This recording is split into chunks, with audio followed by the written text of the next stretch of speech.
So the other day, I'm going to the gym, for a quick elliptical session because I'm too much of a fat bastard to get on the treadmills. And you know how you see all the TVs? Well, I live in Washington, D.C., and on the TVs at the gym, you had Fox News, CNN, Washington, NBC4, whatever.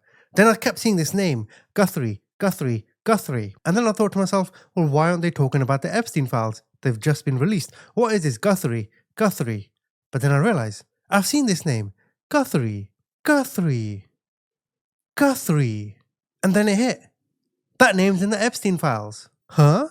Now I'm going to talk about the DOJ and how they're linked to Guthrie and how they basically planned Epstein's death. I'll come on to that in a second, but in case you didn't know, Nancy Guthrie, who's 84, she was kidnapped. Why is this relevant? Well, her daughter, Savannah Guthrie, an NBC News anchor, she's the one who interviewed the Epstein victims. What? In September 2019, 2 months after Epstein died, Savannah Guthrie conducted a series of interviews with Virginia Giuffre and other women. Now, in the segment, Giuffre recounted the details of everything she faced when she was forced onto Epstein and others, including allegations, involving powerful figures. Now, the special interview also featured other conversations from survivors like Anuska DeGiorgio and Rachel Benavidez. They came forward for the first time to speak of their experiences. There was also other victims such as Jennifer Arose, Marek Chartouni, and Chunte Davis. But the timing is way too confidential. Why would you even kidnap the mother? Is it leverage to ensure Savannah doesn't talk? Do you understand the shadiness of it, right? Let me reiterate. Nancy Guthrie, who's recently been kidnapped, is the mother of Savannah. Savannah is the woman who interviewed Epstein's victims. Epstein files have recently been released. What the fuck is going on? But then it gets weirder. Savannah is married to Michael Feldman. Michael is one of the founders of the Glover Park Group. Their services included lobbying, public relations, crisis management, and opinion research.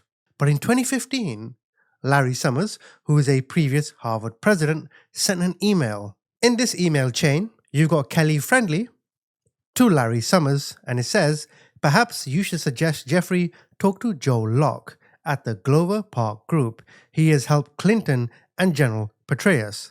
Joe is great. He likes you a lot. Let me know if you want to reach out to him.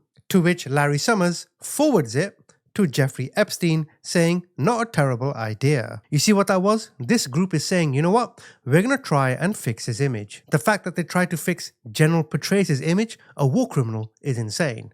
But how is it the guy that founded that company, that's in the Epstein file, has had his mother-in-law abducted because his wife is the very woman who interviewed the Epstein victims? Again, what the fuck is going on? Now, in regards to the DOJ and the Attorney's Office, have a look at this document, right?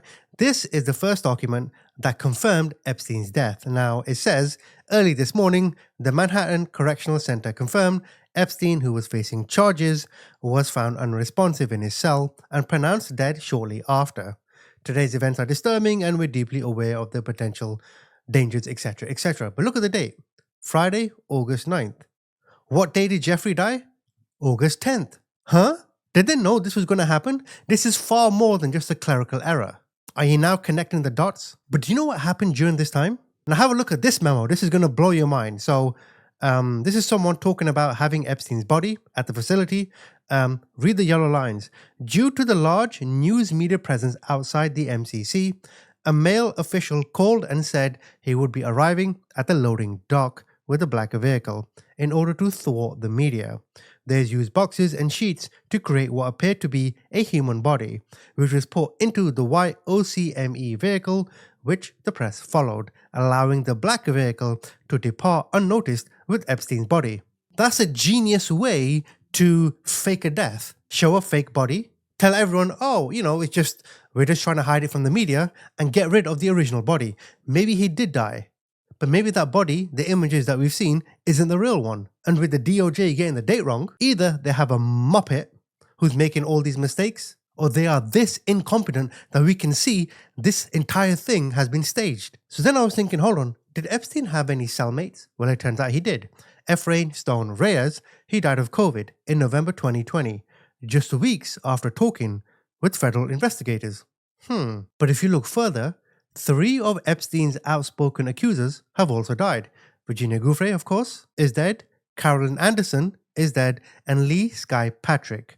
Apparently they died of drug overdoses. Not Virginia, the other two. You remember Epstein was convicted back in 2008? Well, Joe Riccieri, the Palm Beach police detective who led that investigation and pushed for a bigger sentence, he died in 2018. I mean, even Epstein's ex-butler, Alfredo Rodriguez, he's the one that took the little black book and he tried to sell it to an undercover FBI agent. He died in December 2014. 2 high-powered attorneys who helped Epstein escape justice in the Palm Beach case have also passed away. You also had Roy Black and Marvin Minsky. Marvin Minsky is an MIT artificial intelligence pioneer.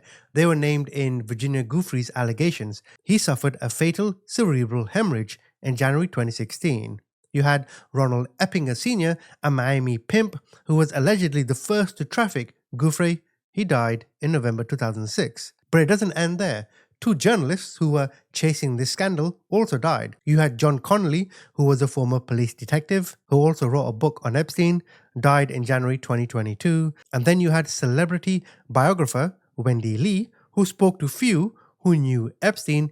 She was found dead on her balcony in May 2016, and her death has been questioned by many. You also had Jean-Luc Brunel, a French modeling agency boss. He was awaiting trial for allegedly trafficking girls to Epstein. He was found hanged inside his prison cell. Movie producer Steve Bing plunged from his apartment onto the floor after the FBI were questioning him. You had Mark Middleton, an advisor to Bill Clinton with ties to Epstein. He was found hanged in Arkansas. Thomas Bowers, the head of Deutsche Bank, he's the one that moved money for Epstein. He was also found hanged inside his home in 2019. I mean, it just goes on and on and on. Epstein's friend and former New Mexico governor, Bill Richardson, died in his sleep, September 2023. Of course, you know, Stephen Hawking, the physicist, where it's now revealed he was found on the island. Of course, he died in March 2018. Now, some of these deaths could have been legit, natural, whatever. But all these people have died. A lot of them were investigating Epstein, and they are all linked to Epstein. They got the date of his death wrong on the official communication. They had a fake body come out of the medical facility, which they've confirmed in the files. And the woman now, who's been kidnapped, is the mother of the lady who interviewed the victims. What does all this mean? Now let me end the video on this image. So there's many more famous, semi-famous people in recent years whose lives have been lost, but all in similar circumstances. Take Avicii. Avicii, superstar DJ, found dead after exposing pedophile ring. I mean, it says here, disturbing links between the death of Avicii and the elite rings he was working to destroy continue to surface, with friends of the DJ and producer stating that the 28-year-old millionaire had dedicated the rest of his life to protecting, the kids.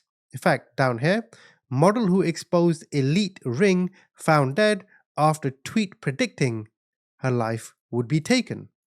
Natasha Jayet, famous Argentina model and whistleblower, researched an elite ring in Argentina, named top politicians and Pope Benedict in a live TV show. Isaac Cappy, he named Hollywood PDF files. He's also dead. The filmmaker known for her documentary series, The Fall of the Cabal, has been confirmed as dead. So as I said, Epstein was first convicted in 2008, right? And in that 20-odd year span, of course, people are going to pass away.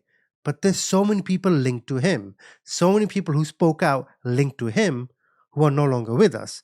Hanging, self-deletion, all mysterious circumstances. So again, I ask you, what the fuck is going on? Am I going crazy? Do you understand where I'm coming from? Am I connecting the dots correctly? Let me know.